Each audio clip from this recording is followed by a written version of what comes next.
Dios te bendiga, familia en Cristo. Aquí tu hermano en Cristo, Héctor Antonio Brea, desde Santo Domingo, República Dominicana, Ministerio Cristiano Bíblico, Planeta Tierra.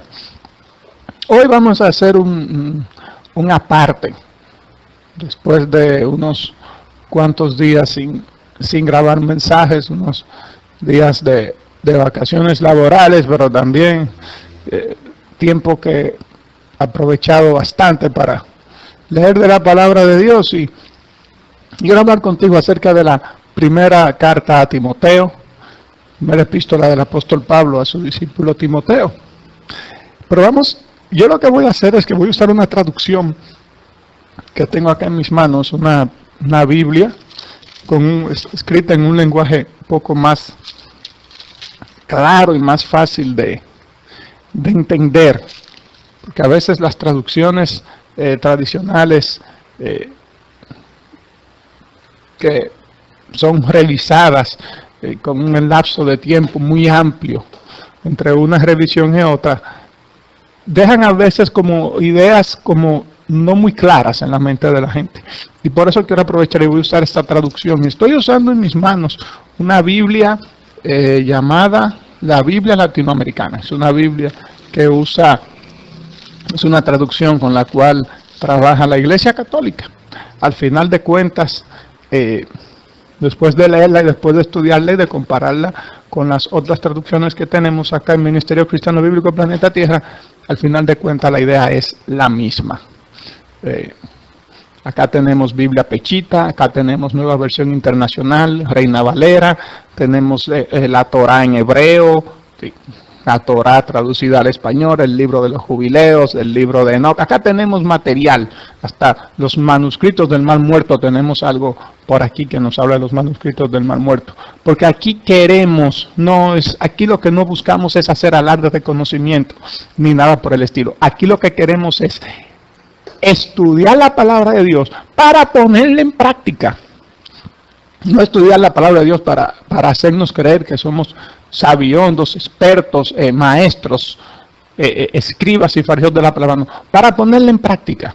Porque si ponemos en práctica lo que establece la Biblia y así mismo enseñamos a los demás a poner en práctica lo que establece la Biblia, estoy totalmente convencido de que vamos a agradar a Dios. Y eso forma parte de la fe.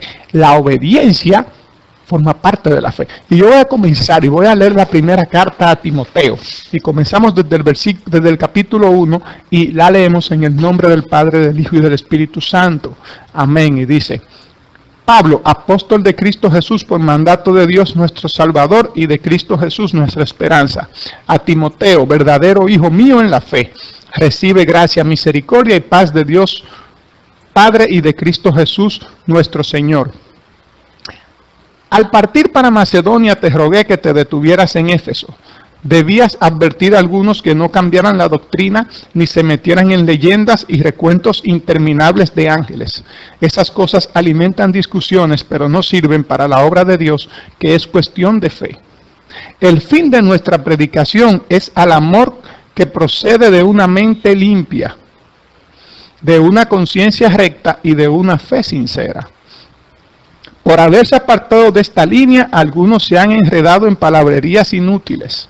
Pretenden ser maestros de la ley, cuando en realidad no entienden lo que dicen, ni de lo que hablan con tanta seguridad. Ya sabemos que la ley es buena, siempre que tengamos presente su finalidad. La ley no fue instituida para los justos, sino para la gente sin ley, para los rebeldes, impíos y pecadores, para los irreligiosos y profanadores, para los parricidas y asesinos, para los libertinos, los que tienen relaciones homosexuales, los traficantes en seres humanos, los mentirosos y los que juran en falso. Habría que añadir todos los demás pecadores que van en contra de la sana doctrina, según el Evangelio glorioso del Dios bienaventurado, tal como a mí me fue encargado. Doy gracias al que me da la fuerza, a Cristo Jesús nuestro Señor, por la confianza que tuvo al llamarme al ministerio, porque siendo yo en un comienzo un adversario, un perseguidor y un violento, Él me perdonó, porque obraba de buena fe cuando me negaba a creer, y la gracia de nuestro Señor me invadió, junto con la fe y el amor que está en Cristo Jesús. Esto es muy cierto, y todos lo pueden creer, que Cristo Jesús vino al mundo para salvar a los pecadores, de los cuales yo soy el primero. Por esta razón fui perdonado, para que en mí se manifestara en primer lugar toda la paciencia de Cristo Jesús, y fuera así un ejemplo para todos los que han de creer en Él y llegar a la vida eterna. Al Rey de los siglos, al Dios único que vive más allá del tiempo y de lo que se ve, honor y gloria por los siglos de los siglos. Amén. Al darte estas recomendaciones, Timoteo, hijo mío, pienso en las profecías que fueron pronunciadas sobre ti, que ellas te guíen en el buen combate que debes realizar. Conserva la fe y la buena conciencia, no como algunos que se despreocuparon de ella y naufragaron en la fe. Entre ellos están Himeneo y Alejandro, a quienes entregué a Satanás para que aprendieran a no enseñar barbaridades. Esto es el capítulo 1 de la carta a Timoteo, una introducción donde el apóstol Pablo se presenta y además le habla a Timoteo acerca de la presencia de falsos maestros, de personas que presentan tener mucho conocimiento de la ley, mucho conocimiento de la palabra, pero en realidad ni saben lo que están hablando. Y al final de cuentas lo que hacen es confundir a las personas y apartarlos de la gracia. Vamos con el capítulo 2. Ante todo, recomiendo que se hagan peticiones, oraciones, súplicas y acciones de gracias por todos, sin distinción de personas, por los reyes y todos los gobernantes, para que podamos llevar una vida tranquila y en paz con toda piedad y dignidad. Esto es bueno y agrada a Dios nuestro Salvador, pues Él quiere que todos los hombres se salven y lleguen al conocimiento de la verdad. Dios es único, y único también es el mediador entre Dios y los hombres, el hombre Cristo Jesús, que en el tiempo fijado dio el testimonio, se entregó para rescatar a todos. Este es el mensaje del que Dios me ha hecho predicador y apóstol.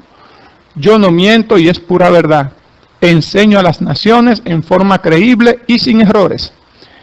Quiero pues que en todo lugar donde los hombres estén orando, levanten al cielo manos limpias de todo enojo y discusión. Asimismo que las mujeres sepan revestirse de gracia y buen juicio, en vez de adornarse con peinados rebuscados, oro, joyas o vestidos caros, que se adornen más bien con buenas obras como corresponden a mujeres que se tienen por piadosas. Que la mujer sea sumisa y aprenda en paz. No permito que la mujer enseñe o mande a los hombres, que se quede tranquila. Miren que Adán fue formado primero y después Eva, y no fue Adán el que se dejó seducir.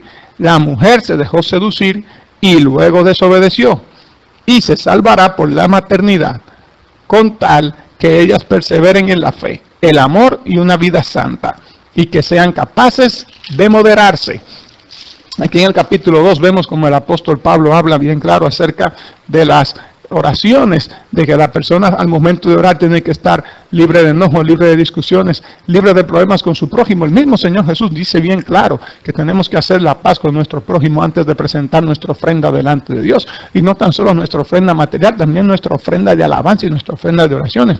Dios recibe la ofrenda, recibe el diezmo, recibe la oración y recibe toda la gloria de un corazón que de verdad esté en paz con el prójimo. Porque así como Dios te ama a ti, también Él te manda a que ames a tu prójimo. Esto es importante. También habla aquí de la obediencia, del por qué las mujeres deben revestirse de gracia y buen juicio en vez de sobreadornarse. Siempre le hemos predicado por acá por el Ministerio Cristiano Bíblico Planeta Tierra que los peinados ostentosos, los vestidos costosos, el sobremaquillaje, el sobredecorarse fomenta la vanidad, y la vanidad es uno de los pecados que más les agrada a Satanás, porque es un pecado que crea gente indeseable.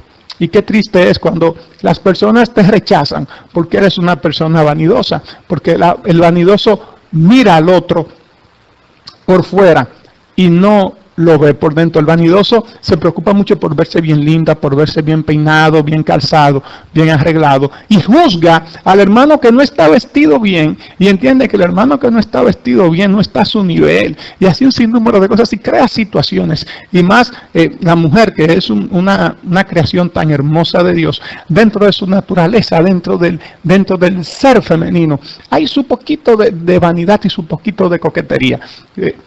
Les encanta verse bonita, les encanta verse bien y les encanta que las vean bonitas y que le hagan saber que se ven lindas. Con esto no estamos diciendo que la mujer tiene que verse fea, para nada. Simplemente que la mujer tiene que entender que el vestirse, el peinarse, el adornarse, tiene que ser algo porque es necesario hacerlo, porque hay que mostrar higiene y cuidado de la persona de uno, pero que tu intención principal cuando vayas a la presencia de Dios no sea llamar la atención de las personas, sino ir a la presencia de Dios con un corazón contrito y humillado y dispuesto a dar tu mejor alabanza, tu mejor oración a tu Señor. Que vas bella para que Dios te vea bella, no que vas bella para que las demás personas te vean o para provocar el cuchicheo, la palabrería, para provocar, formar una pasarela de modas, donde en realidad lo que se va es a un lugar santo, a donde toda la atención, toda la gloria, toda la admiración tiene que estar enfocada en el altar, que es la presencia de Dios.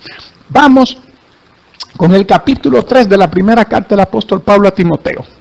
¿Cómo debe ser el obispo y los diáconos? Este es un capítulo de la primera carta a Timoteo que a veces en estos tiempos es difícil como que la gente acabe de entender de verdad qué es lo que busca el Señor en el orden ministerial. Y dice: si alguien aspira al cargo de obispo, no hay duda que ambiciona algo muy eminente. Es necesario pues que el obispo sea irreprochable, casado una sola vez, casto, dueño de sí, de buenos modales, que acoja fácilmente en su casa y con capacidad para enseñar. No debe ser bebedor ni peleador, sino indulgente, amigo de la paz y desprendido del dinero, que sepa gobernar su propia casa y mantener a sus hijos obedientes y bien criados, pues si no sabe gobernar su propia casa, ¿cómo podrá guiar a la asamblea de Dios? No se debe escoger a un recién convertido, no sea que el cargo se le suba a la cabeza y el diablo lo haga caer. Es necesario también que goce de buena fama entre los que no pertenecen a la iglesia, para que no hablen mal de él y caigan en las redes del diablo. Los diáconos también han de ser respetables y de una sola palabra, moderados en el uso del vino, que no busquen dinero mal ganado y que guarden al misterio de la fe en una conciencia limpia. Primero sean sometidos a prueba y después, si no hubiera nada que reprocharles, sean aceptados como diáconos. Las mujeres igualmente sean respetables, no chismosas, sino serias y dignas de confianza. Los diáconos sean casados una sola vez y gobiernen bien a sus hijos y su propia casa. Los que cumplan bien su oficio se ganarán un lugar de honor, llegando a ser hombres firmes en la fe cristiana. Te doy estas instrucciones con la esperanza de ir pronto a verte, pero si me demoro, para que sepas cómo debes portarte en la casa de Dios, que es la iglesia del Dios vivo, pilar y base de la verdad. Sin lugar a dudas, es grande el misterio de la bondad. Él se ha manifestado en la carne, rehabilitado por el Espíritu, ha sido presentado a los ángeles, proclamado en todas las naciones y creído en el mundo, y fue elevado y glorificado. Vamos a hacer un pequeño comentario de este capítulo 3. Miren que tema más interesante. Aquí habla bien claro. Hay personas que dicen, no, porque esto es para los obispos, y los obispos son rangos de supervisores, de personas que supervisaban las asambleas. Independientemente de eso, miren lo que dice aquí bien claro. Y si nos vamos a una traducción, como la traducción Reina Valera o la Nueva Versión Internacional, vemos que dice al final que si no sabe gobernar su casa, ¿cómo puede gobernar la iglesia de Dios? Estamos hablando de las personas que encabezan un ministerio. Un ministerio en este sentido, un ministerio donde se congrega personas, como nosotros le llamamos una iglesia. Los que encabezan una congregación debe ser casado una sola vez, de buena conducta, tanto con los de adentro como con los de afuera, con hijos sometidos y en obediencia. Hay muchas personas que tienen ministerios, que encabezan ministerios y tienen hijos que están acusados de rebeldía. Inclusive tienen hijos que no ayudan en nada al testimonio de los padres, sino que andan por las calles descarriados, las hijas por su cuenta, los varones por su cuenta. Y eso provoca que las personas que no son cristianas digan, pero miren esto, estos son hijos de un pastor. Y miren, sin embargo, cómo andan por su cuenta, no respetan la palabra de Dios, no dan testimonio de que son hijos de un hombre de Dios. Sin embargo, este señor se sube al púlpito y vive criticando a la juventud, de ahora. Le da consejo a las hermanas y a los hermanos de cómo criar a sus hijos. Sin embargo, sus hijos se están acabando por la calle. también hay que tener muy claro como el apóstol Pablo establece el orden. El Espíritu Santo a través de Pablo establece el orden. Tiene que ser un hombre casado. Claro, tiene que ser un hombre casado. Administrar un grupo de personas, usted necesita tener a su lado una ayuda idónea, una mujer temerosa de Dios, una mujer respetuosa de Dios, una mujer que lo ayude a usted a manejar la carga que lleva. Un detalle importante, el hecho de que usted sea casado no significa que su esposa es la pastora. Mucho cuidado con eso. Eso no lo dice en ninguna parte de la Biblia, que la esposa del sumo sacerdote es la sacerdotisa. No lo dice en el libro de la ley por ningún lado. Y acá, en los libros del Nuevo Testamento, en ningún lado dice que la esposa del ministro es la ministra. Esos son cargos que usted o le permite a su esposa que tenga o que ella se coge por cuenta de ella. Ojo con eso. Mucho cuidado, porque ya acabamos de leer lo que dice en 1 de Timoteo capítulo 2, versículo 11 y 12. No permito que la mujer enseñe o mande a los hombres. ¿Estamos claros? Usted lo cumple si usted quiere. Particularmente escrito está en la Biblia, y aquí le predicamos Biblia. Aquí no le predicamos nuestra opinión. Biblia se le estamos leyendo para que usted abra su Biblia y lo lea y se dé cuenta que lo que dice aquí lo dicen todas las demás Biblias. Ojo con eso. ¿Estamos claros? Y debe cumplirse, debe hacerse en orden. Si usted es pastor, si usted es líder y sus hijos no están ayudando al testimonio suyo, usted tiene que tomarse una licencia. Usted tiene que tomarse una licencia y enderezar los caminos de sus hijos. ¿Por qué? Porque usted está faltando al testimonio. Algunas personas dicen, bueno, mis hijos son mayores de edad, mis hijos son grandes, yo que hagan, se casaron, hagan con su vida lo que quieran. Bueno, sus hijos se casaron, ya el que se casó pertenece a su pareja. Pero si sus hijos viven bajo su mismo techo, están bajo su autoridad. Y si usted en algún momento de su vida cometió adulterio y tiene hijos en la calle, o hijos que no viven con usted, que no son hijos de su esposa, pues usted tiene que velar porque ellos también tengan buen testimonio, estén sometidos y en obediencia. El hombre que tiene más de una mujer no es casado una sola vez, ya es una sola carne con otra persona más, ya ha cometido adulterio y tiene que lavarse por dentro y por fuera para poder entonces acceder de nuevo a la comunión con Dios. Y si usted es divorciado, recasado, ya usted sabe lo que el Señor dice en el libro de Marcos, capítulo 10, lo que dice en 1 de Corintios, capítulo 7, en Mateo 5 y en Mateo 19 respecto al divorcio. Usted que sabe si continúa o si se somete a la autoridad y a la voluntad del Señor. Todo esto es voluntario. Ni siquiera Dios obliga a nadie a que lo siga. Simplemente Él te dice algo. Ha puesto frente a ti el bien y el mal. Tú eliges el camino que quieres. Y aquí te orientamos porque queremos que cojas el camino de la obediencia, que es el mejor de todos.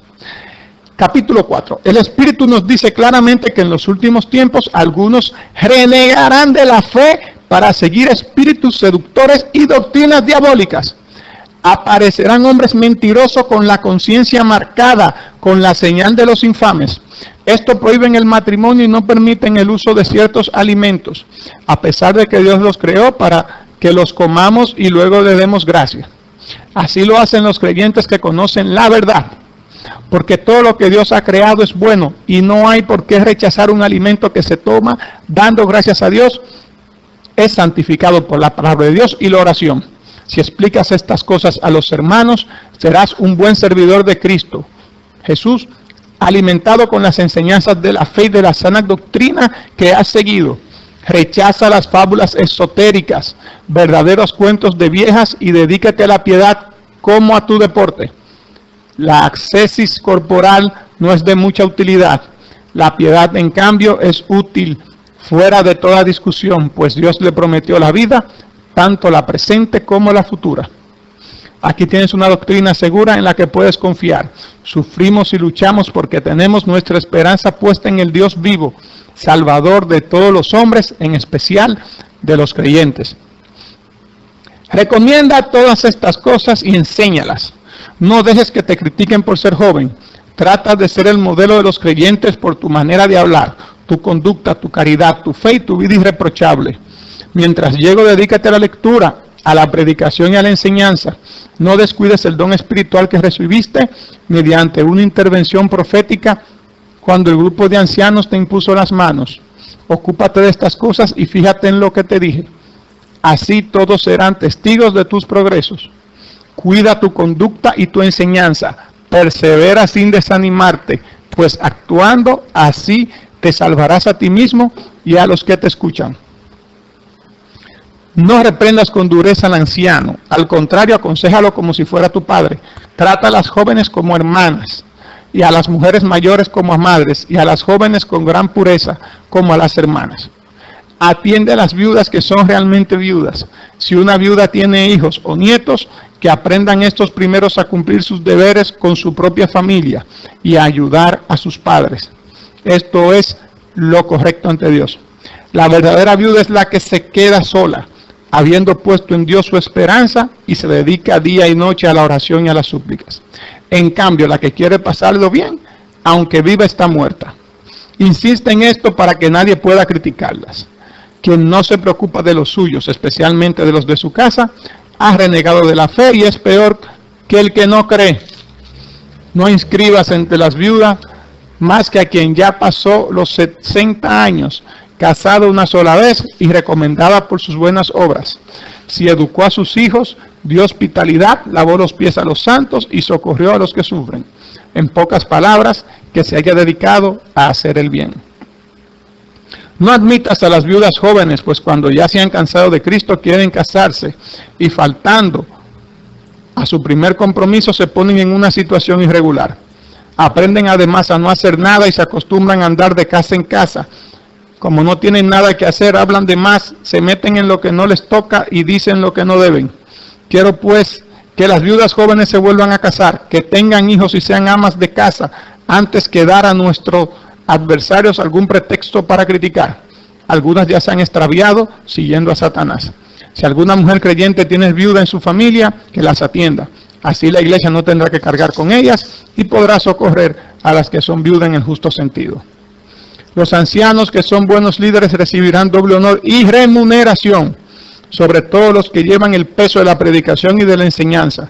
Lo dijo la Escritura, no pongas bozal al buey que trilla, y también el trabajador tiene derecho a su salario. No aceptes acusaciones contra un presbítero si no son presentadas al menos por 2 o 3 testigos. Reprenderás en público a los que estén en pecado, para que los demás sientan temor. Te pido insistentemente ante Dios, Cristo Jesús y los santos ángeles, que observes estas reglas con imparcialidad, sin hacer diferencias. No impongas a nadie las manos a la ligera, pues te harías cómplice de los pecados de otro. Consérvate sin mancha. Hay personas cuyos pecados son notorios antes de cualquier investigación, los de otros en cambio solo después. Del mismo modo, las buenas acciones son notorias, y si no lo son, no tardarán en descubrirse. No sigas bebiendo agua sola, toma un poco de vino a causa de tu estómago y tus frecuentes malestares. Aquí está hablando bien claro el apóstol Pablo acerca de las funciones de las viudas dentro de la iglesia, como inclusive dice, cuidado con las viudas jóvenes. Recuerden que una persona joven todavía mantiene dentro de sí activa algunas inquietudes, y una joven viuda, definitivamente quiere rehacer su vida, quiere conocer varón y quiere llevar una vida normal. Pero sí él dice, mira, las viudas jóvenes que se casen para que no estén cometiendo fornicación ni estén cometiendo adulterio. También habla respecto a los presbíteros y a los que trabajan dentro de la obra de Dios, dentro de los ancianos, que sean remunerados, y más si se dedican a la predicación y a la enseñanza. Es importante que de las ofrendas, los diezmos y todo lo que entra a la iglesia, que tenemos claro que es para administración de la obra de Dios, las personas que trabajan dentro del templo, no tan solo los pastores, sino también los que hacen las funciones de servidores dentro del templo, también reciben cierta remuneración, y más si esas personas han decidido dejarlo todo para servir dentro de la iglesia. Deben ser remunerados de forma tal que les permita vivir dignamente. O sea, que si una persona, por poner un ejemplo, deja su profesión, deja su carrera, su oficio, cualquiera que fuere, para dedicarse todos los días, las 24 horas del día, al servicio dentro del templo, pues esa persona es merecedora de que se le remunere, de que se le pague un salario. ¿De dónde sale ese salario? Bueno, ese salario sale de los diezmos, de las ofrendas y de los ingresos que entran a la obra de Dios. Pues entonces es importante que esas personas también sean remuneradas. Y nos dice bien claro también el Espíritu Santo a través del apóstol Pablo que debemos denunciar lo que está mal hecho. Debemos denunciarlo públicamente, no debemos quedarnos callados. Hay personas que entienden que si denunciamos lo mal hecho estamos juzgando y que estamos haciendo las cosas y que estamos haciendo algo desagradable a Dios. No, no, juzgar es yo acusarte de algo porque yo entiendo que tú estás mal y acusarte, condenarte y decir y descalificarte delante de Dios y delante de los hombres por cuanto yo entiendo que tú estás mal, arrastrado por una suposición personal o por un chisme que me llevaron. Eso es juzgar. El yo denunciar lo que se está haciendo mal dentro de la iglesia de Dios, dentro de las congregaciones, dentro de las asambleas, no es juzgar, es denunciar. Y el primer ejemplo de denuncia lo vimos en el mismo Señor Jesús cuando entró al templo de Jerusalén y vio que tenían la casa del Señor convertida en un mercado. Y dijo, la casa de mi Padre se ha llamado casa de oración, pero ustedes la han convertido en cueva de ladrones. Jesús no echó a los que estaban orando, a los que estaban cantando alabanza, echó a los que estaban haciendo negocios. El mismo Jesús también denunció a los escribas y los fariseos. Lo podemos leer en Mateo 23 y Mateo 24, como el Señor Jesús se expresa de ellos. También el apóstol Pablo era mucho más directo. El apóstol Pablo hablaba con nombre y apellido y decía hasta lo que hizo con ellos, y lo pudimos ver hace un momento cuando habló que entregó a algunas personas inclusive en las manos de Satanás. El cristiano tiene que purificar la casa de Dios. Usted no lo nombraron hijo de Dios, siervo de Dios, obispo, pastor, evangelista, ministro del Señor, para usted permitir toda clase de vagabundería y para usted no denunciar lo mal hecho. Si usted ve que algo mal está sucediendo, usted tiene que denunciarlo para que las demás personas se cuiden y se puedan salvar, y usted también salva su alma. Si no, usted es cómplice, como lo dice aquí, usted será cómplice del pecado. Continuamos y vamos a finalizar y vamos a leer el capítulo 6. Los que están bajo el yugo de la esclavitud procuren ser muy respetuosos con sus amos, no sea que las críticas recaigan sobre el nombre de Dios y su doctrina. Los que tienen amos cristianos no deben perderles ese respeto bajo el pretexto de que son hermanos. Al contrario, sírvanlos mejor, ya que los que reciben sus servicios son creyentes y hermanos queridos. El amor al dinero. Esto es lo que debes enseñar e inculcar. Si alguno enseña en otra forma y no se atiende a las palabras auténticas que son las de Cristo Jesús nuestro Señor y a la enseñanza que honra a Dios, está cegado y no entiende nada. Ese padece la enfermedad de las discusiones y cuestiones inútiles, de donde proceden envidias, discordias, insultos, desconfianzas y altercados propios de los que tienen a la mente pervertida. Están tan alejados de la verdad que para ellos la religión es un puro negocio. Es verdad que la religión es un buen negocio, pero en otro sentido, si gracias a ella nos conformamos con los que tenemos, pues al llegar al mundo no trajimos nada y al dejarlo tampoco nos llevaremos nada. Conformémonos entonces con tener alimento y ropa. Los que quieren ser ricos caen en tentaciones y trampas. Un montón de ambiciones locas y dañinas los hunden en la ruina para perderlos. Deben saber que la raíz de todos los males es el amor al dinero. Algunos, arrastrados por él, se extraviaron lejos de la fe y se han torturado a sí mismos con un sinnúmero de tormentos. Pero tú, hombre de Dios, huye de todo eso. Procura ser religioso y justo. Vive con fe y amor, constancia y bondad. Pelea el buen combate de la fe. Conquista la vida eterna a la que has sido llamado y por la que hiciste tu hermosa declaración de fe en presencia de numerosos testigos. Ahora te doy una orden en presencia del Dios que da vida al universo entero y de Cristo Jesús, que dio su magnífico testimonio ante Poncio Pilato. Guarda el mandato, presérvalo de todo lo que pueda mancharlo o adulterarlo hasta la venida gloriosa de Cristo Jesús, nuestro Señor. A su debido tiempo Dios nos manifestará, el bienaventurado y único soberano, Rey de reyes y Señor de señores, al único inmortal, al que habita en la luz inaccesible, a quien ningún hombre ha visto ni puede ver. A él honor y poder por siempre jamás. Amén. Exige a los ricos que no sean arrogantes ni confíen en las riquezas, que son siempre inseguras. Más bien confíen en Dios, que nos proporciona todo generosamente para que lo disfrutemos, que practiquen el bien, que se hagan ricos en buenas obras, que den de buen corazón, que sepan compartir, que de esta forma amontonarán un capital sólido para el porvenir y conseguirán la vida verdadera. Timoteo, conserva el depósito, evita las palabrerías inútiles y mundanas, así como las discusiones procedentes de una falsa ciencia. Por darle crédito, algunos se han alejado de la fe. La gracia esté con todos ustedes. Amén. Esto fue la epístola del apóstol Pablo a su discípulo Timoteo. Les invito también a que lean la epístola a Tito, que está después de la segunda carta a Timoteo, y también habla de los requisitos para ser pastores y para ser dignatarios. Miren, les voy a leer un poco de la epístola de Tito, capítulo 1, versículo 5, que dice: te dejé en Creta para que soluciones los problemas existentes y pusieras presbíteros en todas las ciudades, de acuerdo con mis instrucciones. Deben ser hombres intachables, casados una sola vez.